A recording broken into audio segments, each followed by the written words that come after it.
오늘 우리에게 주시는 하나님의 말씀입니다.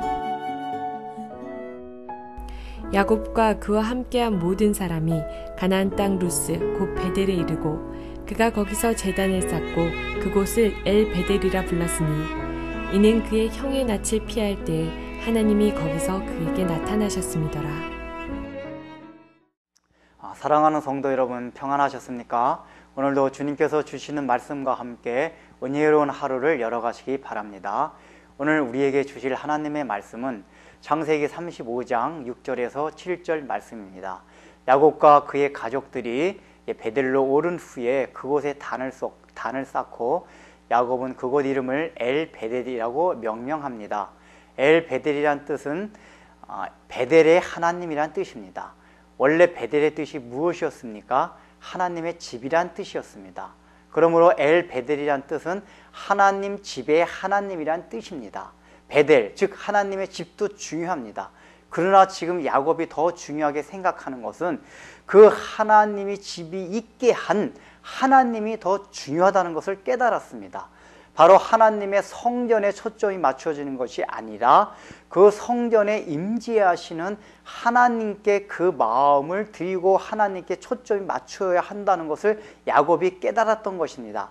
아무리 거룩하고 종교적인 것이다 하더라도 그것이 잘못하면 우상이 될 수 있다는 것을 야곱은 깨달았습니다.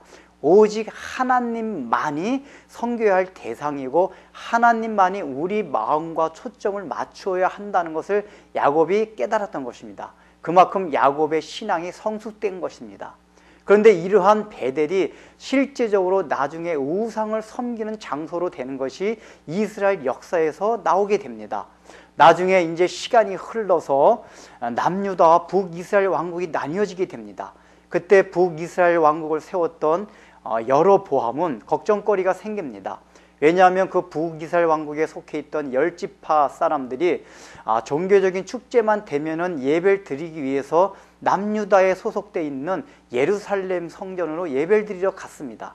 그렇게 그런 일이 자주 반복되다 보면은 북왕국 이스라엘 백성들의 정체성이 흐려지고 남유다로 귀환할 가능성이 많아지게 되었습니다. 그래서 생각하게 된 것이 무엇이냐 하면은 바로 베델과 단 두 곳에다가 금송아지를 하나 만들어 놓고 이것이 바로 애굽에서 너희들을 인도해내고 구원해낸 여호와 하나님이다라고 설명을 한 뒤에 너희들은 이제 앞으로 남유다에 있는 예루살렘 성전으로 예배드리러 가지 말고 여기도 성전이 있으니까 여기서 여호와 하나님께 예배를 드리라고 여로보암이 명령을 내립니다. 이것은 어떻게 보면은 이 완전히 이방신을 믿는 것이 아니었습니다. 출애굽할 때 이스라엘 백성들이 아론과 함께 금송아지를 만들어 놓고 그것이 여호와 하나님이라고 생각하면서 우상을 섬겼던 것과 같은 비슷한 상황입니다. 결코 여호와 하나님을 안 믿는 것이 아닙니다. 여호와 하나님이 보이지 않기 때문에 다만 그 당시에 성행하던 자신들에게 부귀영화를 약속해줬던 그러한 금송아지 소의 모양을 그저 하나님의 모양이라고 생각한 것 뿐입니다. 다시 말하면 이 사람들이 금송아지 모양을 만들었다는 얘기는 여호와 하나님이 자신들의 육신적인 삶에 부귀영화를 가져다 줄 뿐이라는 것을 믿고 그러한 신앙의 대상으로 생각하고 신앙했다는 얘기입니다. 어쨌든 간에 이렇게 북이스라엘 왕국의 사람들과 왕이 바로 베델에다가 금송아지를 만들어 놓고 여호와 하나님을 섬기는 예배를 드리기 시작하면서 북이스라엘은 타락하기 시작했습니다. 그래서 호세아 선지자는 이 북이스라엘 왕국에 있었던 베델의 단을 통해서 그것이 베델이 아니라 벳아웬, 즉 하나님의 집이 아닌 우상의 집이라고 다시 이름을 고쳐서 부르게 됩니다. 원래 하나님의 집이었습니다. 베델이었습니다. 그런데 그곳이 벳아웬, 즉 우상의 집으로 변한 것입니다.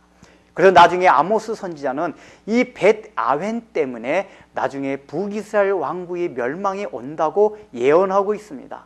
여러분들 이것이 왜 중요합니까? 바로 베델이 벳아웬이 될 수 있다는 얘기입니다. 지금 야곱과 같이 엘베델이 되지 않고, 즉 베델의 하나님이 아니라 하나님의 집만 강조하게 되면 그것이 언제든지 우상의 집으로 될 수 있다는 얘기입니다. 그만큼 이 인간이 연약합니다. 오늘날 우리의 신앙 가운데서도 우리는 엘 베델보다는 베델을 강조하는 경우가 많이 있습니다. 어떤 종교적인 형식성, 어떤 우리의 종교의 테두리만을 중요시 여기다 보면은 진정 중요한 하나님을 놓치는 경우가 있습니다. 우리는 어찌 보면은 하나님의 일, 사역을 하면서도 하나님을 놓치는 경우가 있습니다. 그 일의 분주한 가운데 빠지다 보면 정작 중요한 하나님과의 관계는 놓치고 사역의 결과나 어떤 사역의 열매만을 놓고 우리는 전전긍긍하는 때가 많이 있습니다. 또는 우리 눈에 보이는 성전이라든지 눈에 보이는 종교적인 프로그램을 중요시 여기고 실제로 본질적인 거기서 하나님과의 만남이나 그런 본질적인 신앙의 내용에 있어서는 등한시 여기고 간과하는 경우가 너무나도 많이 있습니다. 우리가 이런 상태로 신앙생활을 하게 되면은 우리의 신앙이 언젠가는 우상의 집, 즉 벳아웬이 될 수 있다는 것을 오늘 본문이 경고하고 있는 것입니다. 그래서 우리의 신앙은 늘 엘 베델의 신앙, 즉 베델의 하나님, 우리의 모든 신앙의 초점은 하나님의 집이 아닌 하나님께로 맞춰줘야 됩니다. 우리가 교회에서 하는 봉사나 어떤 일이 아닌 하나님께로만 맞춰질 때 우리의 신앙에 변질이 오지 않는다는 것입니다. 이것을 우리 마음에 명심해야 할 것입니다. 기도하겠습니다. 하나님 아버지, 참으로 야곱은 지금 베델에서 단을 쌓고 그것을 엘 베델이라고 명명하였습니다. 참으로 그 전까지는 하나님의 집이 중요시했지만은 야곱은 하나님의 집보다는 그 하나님의 집에 임재하시는 하나님 자체가 중요하고 그것이 본질이라는 것을 깨달았습니다. 우리도 신앙생활 하다 보면은 언젠가는 이 베델이 나중에 벳아웬이 되는 그러한 하나님 아버지의 우를 맞을 수 있다는 것을 늘 마음에 각성하고 우리의 신앙이 형식적인 거나 하나님을 놓친 상태에서 하나님의 일을 하는 우를 범치 않도록 도와주시되 참으로 우리가 날마다 참으로 신앙의 본질인 하나님만을 추구하며 오직 하나님께로만 우리의 마음의 초점을 맞출 수 있도록 우리의 마음을 주장하여 주옵소서. 예수님의 이름으로 기도드립니다. 아멘.